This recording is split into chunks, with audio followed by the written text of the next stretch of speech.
Hi all, my name is Sarah Bergbreiter and I'm a professor of mechanical engineering here at Carnegie Mellon University. My group works at the intersection of microsystems and robotics. And microsystems have already revolutionized some aspects of robotics. A lot of the drones and other UAVs that folks work on have inertial sensors at their core that enable them to stabilize themselves during flight. But microsystems has a lot more to offer to robotics. For example, we still haven't engineered robots down to the size of an ant, yet we're surrounded by insects at this size scale. And these kind of insects can do really incredible things, especially when working together. So insects can build bridges out of themselves, they could even monitor civil infrastructure. We also haven't done things as impressive as the arrays of sensors that we find in our own skin or on something like the wing of a moth. Data from these sensors is what ultimately enables us to work so well with our natural environment and in these very complex situations. So these are the kind of challenges that my group and I are working on in the Robotics Lab at CMU. Let's go take a look. Robotics Lab is in Hammerschlag Hall on CMU's campus. And the primary goal of the work in this lab is to combine our expertise in microsystems with inspiration from biology to create both mobile small-scale robots and improved sensors and actuators for larger robots. As a result, our work spans everything from novel actuators to locomotion at small scales to soft sensors that can be used for tactile or strain or other mechanosensing, to multi-robot systems.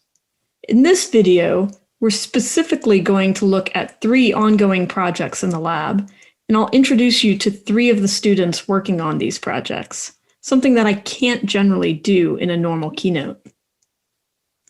Let's start with the topic of tiny robots.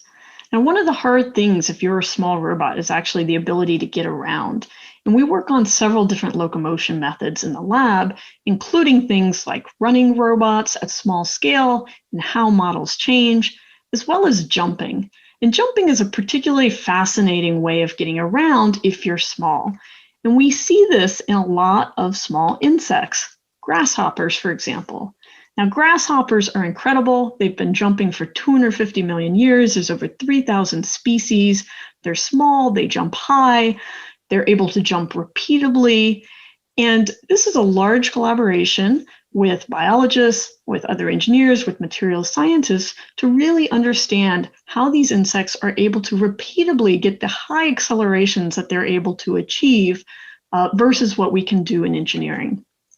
And we're all familiar with some of the limits in engineering, right? So if I have a motor trying to help me jump or to propel an object, ultimately my takeoff velocity is going to be limited by the mass of the object as well as the velocity of the motor. And we've all seen force velocity curves for motors, and I can get a high velocity if I have a very small load and vice versa. And muscles have the same limitation, interestingly enough. And this limits the power and ultimately the acceleration we can get in our systems. And nature's come up with a clever trick that we as engineers have also come up with in using springs to power the actuation instead. And so this is effectively what we call latch-mediated spring actuation. And in this case, I have a purple mass. My actuator compresses a spring. A green latch moves in place to hold that stored potential energy, and then the latch is going to move out of the way, my spring expands, and I get a jump. And we can kind of think of this in terms of energy phases, where at first I have my stored potential energy, so I can see my mass, my spring, and my latch. And in this case, the latch is parameterized by a radius that's indicated in orange there, and the latch velocity at which it's pulled away at. Right, so I'm holding my mass in place, and then I start pulling that latch out of the way. And then once that latch is fully out of the way, I get my spring expansion and ultimately take off. But we start to notice something really weird here in that we have this unlatching phase. And this unlatching phase has some really fascinating consequences for how insects jump, for example, and how we want to design jumping robots. And one of the things we were able to find is that depending on how I design the radius of my latch, in this case, it's just a contact latch, as I've shown previously. Depending on how I design the radius of that latch, I can influence the amount of energy I get out, as well as the delay in how that energy gets out. So I'm going to get the maximum energy out and zero delay if I have a zero radius to my latch. It geometrically disappears instantaneously. But as I add more radius there, I'm going to get a delay in when I get my energy out, as well as a reduced energy output, because the spring expands partially while the latch is still in contact. Now, as engineers, we figured this out a while ago, back to Da Vinci time period even, and we've decided to design very sharp latches. And the sharp latches are great because they maximize the kinetic energy in the projectile. And we get this kind of instantaneous drop in the force that's applied by the latch. And so I get no delay, get this maximum energy. And we've seen this in everything from jumping robots to smashing kind of systems. But biology does not look like this. So biology is full of round latches. As an example, this is the Dracula ant. And the Dracula ant presses its mandibles up against each other until they slide past each other and it gets a strike. And what you notice about the mandible that is pushing up against the other one is it has a very round latch. And this is going to be true in all biological systems here. And we would naturally think, based on the analysis I showed you earlier, that this will result in a delayed behavior. So I get a latch delay and I get reduced output out. But I don't like to think that biology is just bad at this and we engineers are so brilliant. So let's see what some of the consequences of having a round latch actually are. So in this case, we're looking at a heat map that comes from a mathematical model of what you see here with the mass, the spring, and the latch parameterized with radius and velocity. And I have latch radius on the x-axis, the latch velocity, the velocity at which I'm pulling the latch away on the y-axis. And in the left side and upper left, I get this instantaneous behavior that I'd expect, right? So the latch geometrically disappears at zero radius, for example, and I get my maximum takeoff velocity, this white area. In the lower right, if I have a large radius and I'm pulling it away slowly, I get very little takeoff velocity, in fact. But what we were able to find is that there's an actual threshold demarcated by this gray line here that if my latch velocity is above that threshold, then I still get this instantaneous behavior. So what this is effectively telling me is I don't need a latch that geometrically disappears.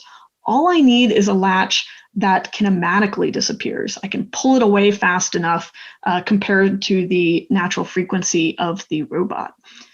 And the other cool thing that I notice about this is that if I have a latch with a high radius, say 8 millimeters, and I take that vertical slice at 8 millimeters, if I can use a latch velocity from say 0 to 14 meters per second, I can get any of the takeoff velocities there that I want. So I can control the output of my jump.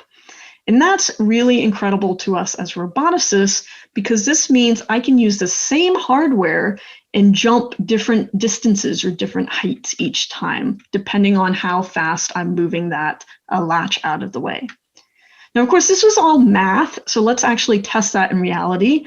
This is a physical model where we have a latch of different radii that we were able to pull out of the way at different speeds and then measure the velocity of the mass when we do that. And if we look at the results from these experiments, we get exactly what we would expect from that mathematical model. And that, say I have a large radius, a radius of 9 millimeters. If I pull it away slowly, I get a low takeoff velocity. If I pull it away fast, I get effectively that instantaneous takeoff velocity, right? The same takeoff velocity that I get with a latch radius of 0. What this does is demonstrate the kind of control that I can get out of a system just by how fast I pull that latch out of the way. Now, of course, we want to try that on a real robot, and I'll let Satvik tell you a little bit about that. I'm Satvik Devi, and I'm a PhD student here working on this jumping robot. which is inspired from biology, where a lot of small insects and small organisms use spring-driven motion to be able to execute these high acceleration maneuvers, one example of which is jumping. So what we have here is a 3.8 gram jumping robot, or a jumping mechanism. So the crucial components here are a spring, which is loaded manually. So it's compressed with energy, and this elastic energy release is blocked by a latch, which is this white component over here. And the motor here actuates the latch, and when we pull the latch, we can use the latch to mediate the amount of energy that is being released by the spring. And depending upon the latch geometry we use, for example, here we have a sharp latch, which we call as an instantaneous latch because there's an instantaneous energy release. But by playing around with geometry, we can also get a delayed latch behavior, which means that we can use the latch geometry and the latch velocity to mediate the amount of energy that's being finally released. And that would help us get a varied performance level in our jumping robot, which can be accomplished just by changing what is the voltage with which we are actuating this motor. Right now I'm actuating it at 7 volts. It has a sharp latch, so irrespective of what voltage I input, it's always going to be an instantaneous energy release.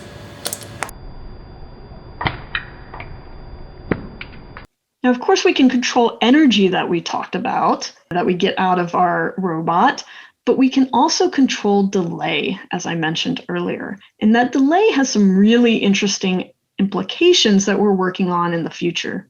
Going forward, our focus is on trying to understand how latch design is intricately linked with the kind of environmental interactions that these robots encounter. And as part of that effort, we are trying to build this programmable compliant substrate setup where we can program in different sort of environmental effects. One example of which is a virtual mass spring damper system, where we can program in the desired inertial, compliance, and damping effects. And then we, using our robots, physical robots, we can then study those environmental interactions and then back out how latch design is linked with these different environmental conditions. Now, ultimately, we want to be able to build robots this small, right? The size of the kind of insects that we're looking at. But to do that, we need to be able to build actuated mechanisms that are sub-millimeter in scale.